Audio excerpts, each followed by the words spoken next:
Hello everyone, I hope you are all doing well in your life and keeping yourself healthy. मैं हूं दुर्गेश मिश्रा और आज मैं आपके सामने हाजिर हूं एक ऐसी वेब सीरीज का रिव्यू जो कि फ्री में अवेलेबल है यूट्यूब पे। और जी हाँ, आप ऑलरेडी थंबनेल में देख चुके हैं। आज हम बात करने वाले हैं एस्पिरेंट्स की। एस्पिरेंट्स बोल सकते हैं, एस्पायरेंट्स बोल सकते हैं, जैसा भी प्रोनाउंसिएशन हो। बट मुद्दा ये है कि ये जो सीरीज बनाई गई है ये बहुत ज्यादा ऐसा मतलब असर छोड़ के जाती है आपके ऊपर कि आपको समझ आएगा जब आप ये देखेंगे कि ये क्यों अलग है। टीवीएफ के बहुत सारे शोज आते हैं, उन्होंने कोटा फैक्ट्री में भी ये चीज करके दिखाई थी। टीवीएफ ने अपने जितने भी शोज बनाए हैं उन सब में वो कंटेंट को बहुत ज्यादा प्रमोट करते हैं। टीवीएफ से ये सीखना चाहिए लोगों को कि जरूरत नहीं है बड़े स्टार्स की किसी शो को बनाने के लिए। वेब सीरीज के बारे में बात करेंगे। अब क्योंकि ये ऑलरेडी अवेलेबल है यूट्यूब पे तो इतना ही कहूंगा कि इसमें मैं ये तो नहीं कह सकता कि हो सकता है आपने देख लिया हो सकता है आपने ना देखा हो। तो इसमें हम पूरी डिटेल में बात करने वाले हैं और बात करेंगे एक एक चीज की, एक एक पॉइंट की। ये वेब सीरीज हमें क्या दे के जाती है, क्या इससे मिलता है सीखने को, क्योंकि बहुत सारे मैसेजेस हैं। इसका रिव्यू मैं नॉर्मल फॉर्मेट पे नहीं करूंगा, रीजन बीइंग कि ये कोई नॉर्मल वेब सीरीज नहीं है। यहाँ पे आपको एंड पहले से पता होता है, लेकिन उसके बाद कहानी पास्ट और प्रेजेंट में चलती रहती है, तो इसलिए कोई स्पॉइलर नहीं होगा। हाँ, अगर आपने अभी तक नहीं देखा है तो मैं आपसे रिक्वेस्ट करूंगा कि आप पहले जाकर देखिए, उसके बाद आकर के आप ये रिव्यू कंटिन्यू कर सकते। सो ऑन दैट नोट चलिए वीडियो शुरू करते हैं।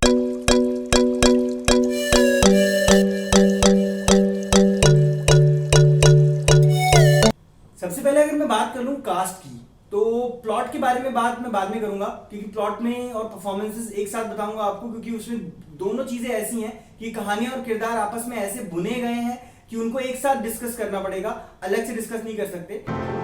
ओल्ड राजेंद्र नगर, यहाँ पर आपको जज्बों का, उम्मीदों का, निराशाओं का अनगिनत कहानियां सुनने को मिलेगी। कुछ कहानियां यहीं शुरू होके यहीं खत्म हो गया, पर कुछ कहानियों ने इतिहास रच दिया।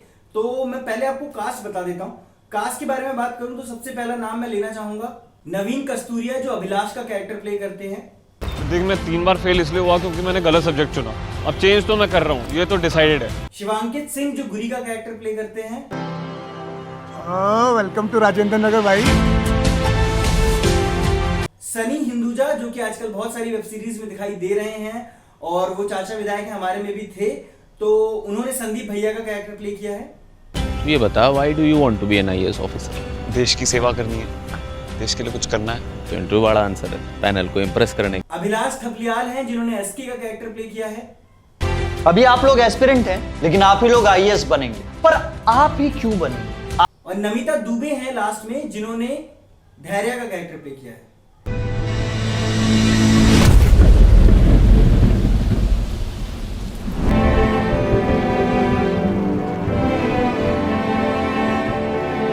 जहां पे बात करें, आपने सारे एक्टर्स के नाम सुने, मैंने उनके नाम बताए आपको, उनकी कैरेक्टर के साथ बताए। उसका रीजन ये था कि ये लोग उतने वेल नोन कोई फिल्म स्टार्स नहीं है। हाँ, पर यूट्यूब पे या टीवीएफ के जो सब्सक्राइबर्स हैं या टीवीएफ के जो फॉलोअर्स हैं वो इन्हें जानते हैं। अलग अलग वेब सीरीज में, शॉर्ट्स में, किसी तरह के स्पूफ में ये लोग दिखाई देते रहते हैं और उससे इन्होंने अपनी एक अलग पहचान बनाई है। बात करें राजा रवीश कुमार की, जो कि शिवांकित का एक बहुत ज्यादा फेमस कैरेक्टर है, उसके बारे में बात कर सकते हैं। इसी तरह बाकी सारे कैरेक्टर्स और एक्टर्स जो है वो एक दूसरे के साथ ऐसे मिले जुले हैं कि अगर आप टीवीएफ के फॉलोवर हैं, अगर आप यूट्यूब देखते हैं तो बिल्कुल आप उन सबको जानते होंगे। तो इसीलिए इसकी कास्ट जो है वो बहुत दमदार है। पर अगर मैं बात कर लूं प्लॉट के बारे में, प्लॉट बहुत सिंपल सा है। अगर आप देखें तो प्लॉट सिंपल इसलिए लगता है क्योंकि आप देखते हैं यहाँ पर 3 दोस्तों की कहानी है। 3 दोस्त जो कि आईएएस एस्पिरेंट्स होते हैं, आईएएस बनना चाहते हैं। सबके अपने अपने अलग अलग रीजन से आईएएस बनने के, पर बनना सारे आईएएस चाहते हैं। एक बंदा आईएएस बन जाता है, 2 नहीं बन पाते हैं। उसके बाद उनकी कहानी कैसे आगे बढ़ती है, क्या क्या होता है लाइफ में, क्या होता है, किस तरह से इनकी जिंदगियां आपस में कनेक्टेड होती हैं फ्यूचर में, किस तरह इनकी जिंदगी कनेक्टेड होती है पास्ट में या प्रेजेंट जो चल रहा है उसमें, जो दिखाते हैं ये लोग, वो सारे कनेक्शंस को डेवलप करते हुए स्टोरी आगे बढ़ती है। अगर बात कर लूं मैं, जैसा मैंने आपको कहा था कि मैं प्लॉट और परफॉर्मेंसेस एक साथ बताऊंगा, तो हर एक एक्टर ने अपना 100% दिया है। मैं ये नहीं कह सकता कि इस वेब सीरीज के अंदर मैं एक कमी निकाल दूं, 2 निकाल दूं, नहीं।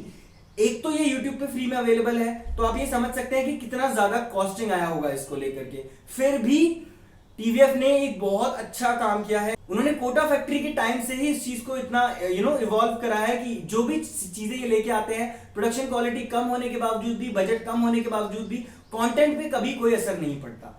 अब अगर मैं बात कर लूं एक एक करके, सबसे पहले एक्टर्स के नाम लूंगा और उनकी परफॉर्मेंसेस के बारे में बात करूंगा। बिन कस्तूरिया की अगर मैं बात कर लूं, अभिलाष का कैरेक्टर प्ले करते हैं। अभिलाष एक ऐसा बंदा है जो लाइफ को लेकर के बहुत ज्यादा नेगेटिव अप्रोच है, उसका हर चीज में नेगेटिविटी ढूंढता रहता है, हर बार उसको लगता है कि चीजें कुछ गलत हो रही हैं, लेकिन कैसे वो उस चीज से आगे निकलता है और उसके आगे जाकर के सच में आईएएस बन जाता है। तो ये पूरी जर्नी है और इनका काम बहुत शानदार है। इनफैक्ट अगर मैं बात करूं शिवांकित की बात कर लूं या अभिलाष जो एसके का कैरेक्टर प्ले करते हैं, इन सभी ने, नमिता दुबे की बात कर लूं जो कि धैर्य का कैरेक्टर प्ले करती हैं, काम सबने बहुत अच्छा किया है। इनफैक्ट ये कहानी ऐसी लगती ही नहीं है किसी भी मोड़ पे आकर के जहां पे आपको ये लगे कि ये बोरिंग है। नहीं, आपको आईएएस के जितने भी एस्पिरेंट्स होते हैं उनकी लाइफ में क्या क्या परेशानियां आती हैं, ओल्ड राजेंद्र नगर की क्या सिचुएशन है, उस चीज को कैसे फन और ह्यूमर में कन्वर्ट किया गया है, वो सारी चीजें एक एक करके अगर मैं बात करूं तो सब के सब एकदम 100% ब्लू टिक के साथ पास होती हैं, क्योंकि इन्होंने बहुत ही बेहतर तरीके से उस चीज को दिखाया है।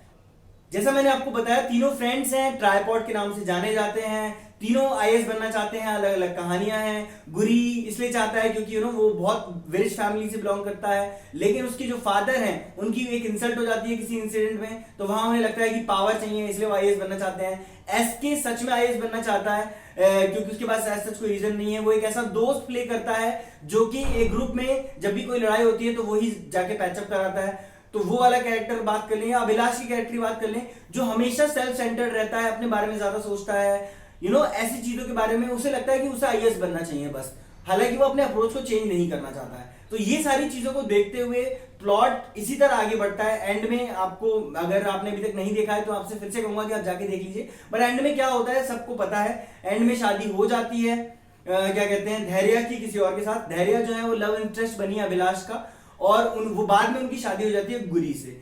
हालांकि ये पूरी जर्नी एक ऐसी कहानी बता के जाती है, एक ऐसी सीख दे के जाती है जहां पर आप ये समझ सकते हैं कि लाइफ में कभी भी ऐसा मोटिव आएगा। अगर मैं इवेंचुअली इस बात करूं ओवरऑल पूरे वीडियो की, तो मैं यही कहना चाहूंगा कि एक सीख जो ये सीरीज हमें दे के जाती है वो है विनर स्टैंड्स अलोन। एक चीज ये, और दूसरी चीज जो सोल के रिव्यू में भी मैंने आपको बताई थी कि हमेशा इंसान को अपने ड्रीम्स के पीछे इतना नहीं भागना चाहिए कि एक दिन वो ड्रीम तो मिल जाए, लेकिन जब वो ड्रीम मिल जाए तो किसी के साथ सेलिब्रेट ना कर पाए। और इसीलिए मैंने टाइटल लिया था विनर स्टैंड्स अलोन, यानी कि जो विजेता होता है वो अकेला ही खड़ा होता है। मैं मानता हूं कि ये बात सही है, लेकिन मैं आप लोगों से बस ये रिक्वेस्ट करना चाहता हूं कि अगर आप किसी भी जिंदगी के दौर में हैं, आगे बढ़ना चाहते हैं, कुछ करना चाहते हैं, करियर पे फोकस रखिए, बिल्कुल रखिए, लेकिन आप क्या दांव पर लगा रहे हैं उस चीज को रखने के लिए, उसके बारे में एक बार जरूर सोचिएगा। क्योंकि इस पूरी सीरीज का जो मेन कैरेक्टर, जिसके बारे में लास्ट में बात करने वाला हूं, सनी हिंदुजा, जो संदीप भैया का कैरेक्टर प्ले करते हैं, उन्होंने बहुत ज्यादा इंप्रेस किया है इसमें। संदीप भैया एक ऐसा लवेबल कैरेक्टर है जो कि हमेशा से ही मोटिवेशन देने वाला और बहुत इमोशनल भी है। वो दोनों चीजों का फर्क समझता है। वो ये भी जानता है कि अगर मैं अकेले आके चीजों को करूंगा तो क्या होगा, वो ये भी जानता है कि क्या स्टेक पर है लाइफ में, और उसको अगर मैं रख के वो चीज पाने जाता हूं तो क्या वो चीज वर्थ इट होगी।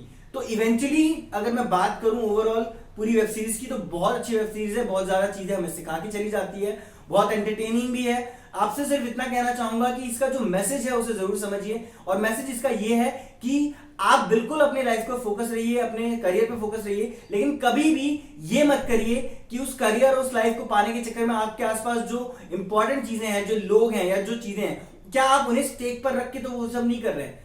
So that was the video guys. मिलते हैं नेक्स्ट एपिसोड में किसी नई मूवी के रिव्यू के साथ। Thank you so much.